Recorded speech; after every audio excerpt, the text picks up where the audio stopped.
Industry elevation work અને landscaping work start આજના દિવસે કરેલું છે, જેમાં એક્સપોઝ બ્રિકનું કામ કરવાનું છે.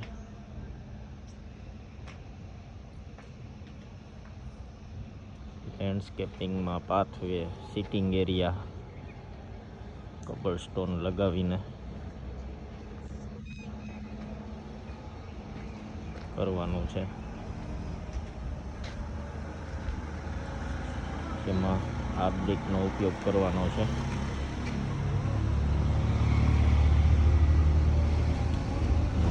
આ રીતે કંઈક ચણતર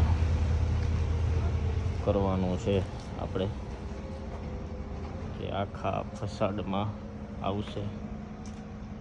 ત્યાં ફેબ્રિકેશનના વચ્ચેના ગેપ દેખાય છે, તેમાં